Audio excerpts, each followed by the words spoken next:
आज हम आपको सुनाएंगे एक ऐसे फनकार की दास्तान, एक ऐसे नामवर फिल्म स्टार की दास्तान जो खुद एक नामवर फिल्म स्टार के भाई थे, लेकिन उन्होंने उनका आसरा नहीं लिया। वो अपनी ज़ाती मेहनत पर, अपनी ज़ाती काबिलियत के बलबूते पर टॉप के फिल्म स्टार बने, और उस फिल्म स्टार का नाम था अकमल खान दी ग्रेट। वो अजमल खान साहब के भाई थे। अजमल साहब बड़े थे। अजमल साहब ज़ाहिर उनसे फिल्म लाइन में पहले आए। एक बार अजमल साहब ने अकमल साहब के बारे में मुझसे ये कहा कि ये उसकी सादत बंदी थी, ये उसकी बरखुरदारी थी कि जो काम मैंने किए वो उन्हीं कामों से होता हुआ कैमरे तक पहुंचा। यानी अजमल साहब ने स्टूडियोज़ के अंदर, फिल्म लाइन के अंदर जो काम किए अकमल साहब ने भी की। और उसके बाद वो बाबा चार्ली के मेकअप असिस्टेंट हो गए। अब असिस्टेंट का क्या काम होता था? मेकअप का सारा सामान सेट पर अपने उस्ताद के साथ ले जाना। तब ये बड़े ट्रंक हुआ करते थे, जिस्टी ट्रंक होते हैं ना जो लोहे के, उसके अंदर ये सारा सामान होता था। अब ज़रा थोड़े से बैग हो गए, शॉर्ट्स हो गए। तो अकमल साहब भी बाबा चार्ली के मेकअप असिस्टेंट रहे। उनको ख्वाहिश जो थी वो भाई को देखते हुए फिल्म स्टार बनने की थी। स्टार्ट में उन्होंने कातिल में अनवर कमाल पाशा साहब ने उनको एक छोटा रोल दिया। फिर बगावत में उन्होंने एक करेक्टर किया। करते करते, छोटे रोल करते करते वो बड़े रोल्स तक भी पहुंचे। एक फिल्म थी जिसके जो प्रोड्यूसर थे वो फ़कीर खाने के रहने वाले थे, सलाउद्दीन फ़कीर उनको कहते थे। उनकी ख्वाहिश हुई फिल्म बनाने की। तो डायरेक्टर के साथ जब मशवरा किया गया तो ये तय पाया कि यार वो फ़लाँ लड़का जो है जिसने फ़लाँ फिल्म एक इस तरह का रोल किया, उसकी आउटलुक बड़ी खूबसूरत है, बड़े खूबसूरत उसकी मोटी आंखें, लब्बाका तो घुंघरैले बाल, ये वो। तो अकमल साहब को उन्होंने उस फिल्म में साइन कर लिया। उस फिल्म का नाम था जबर।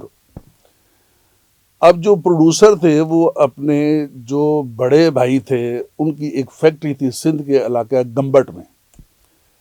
तो वो कहने लगे जी वहाँ चलते हैं, शूटिंग वहाँ चल के आउटडोर सारी कर लेते हैं, 1 महीने की तरफ फिल्म कंप्लीट कर लेंगे। उसमें साथ अकमल साहब के पेयर में थी यास्मीन बेगम। उनको उन्होंने अकमल साहब के पेयर में लिया। बाकी कास्ट में तालिसा वगैरह थे। अब प्रोड्यूसर ने डायरेक्टर से और बाकी सारे यूनिट से ये कहा कि जी मेरे भाई को इस बात का इल्म ना हो कि फिल्म मैं प्रोड्यूस कर रहा हूँ।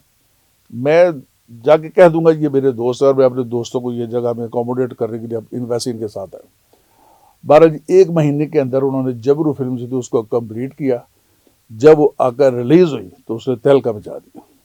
वो फिल्म सुपर हिट साबित हुई। लेकिन इसके बाद फिल्म इंडस्ट्री में कुछ होता है, किसी को मनवाने के लिए बड़ा टाइम भी लग जाता है। लोग जल्दी मानते भी नहीं है, ये खुदा जाने ऐसा क्यों है।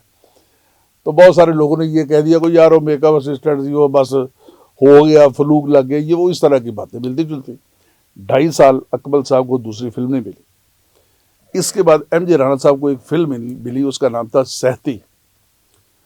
और जो उनका प्रोड्यूसर था वो किसी नामवर हीरो को लेना चाहता था, लेकिन MJ राणा साहब एक सिक्काबाद बड़े मुस्तनिद डायरेक्टर थे, अल्लाह उनको गरीक रहमत करे। उनकी काबिलियत थी उनके पास। तो वो कहने लगे कि नहीं, इस रोल के लिए अकमल को लेते। वो उस फिल्म में उनको घोड़सवारी करना थी, घोड़ा चलाना था। तो वो बंदा कहने लगा जी वो अकमल ने, मैंने तो जबरू देखी नहीं है, तो मैंने उसकी घुड़सवारी भी नहीं देखी, मुझे नहीं पता वो कैसा राइडर है। तो MJ राणा साहब ने तलाश किया कि यार वो उसको कहीं से तलाश करके लाओ अकमल साहब को।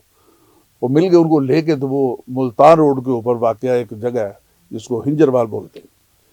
वहाँ खेत खलियान थे, वहाँ पे आबादियाँ, बस्तियाँ, घर बार, ये सब कुछ बन गया। तो ये घोड़ी लेके तो वहाँ चले गए।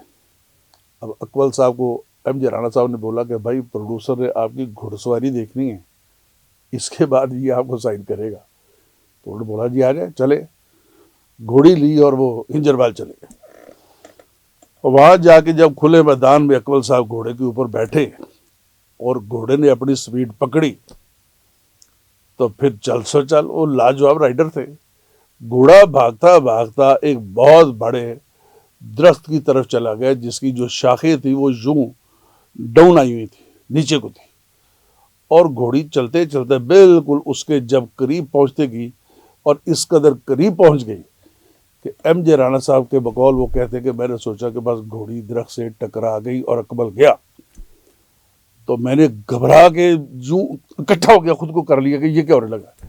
लेकिन अकमल साहब उस जो शतीर था दरख्त का, उसके नीचे से घोड़ी के साथ वो एक आंख झपकने के अंदर वो उसके नीचे से वो गुजर गए।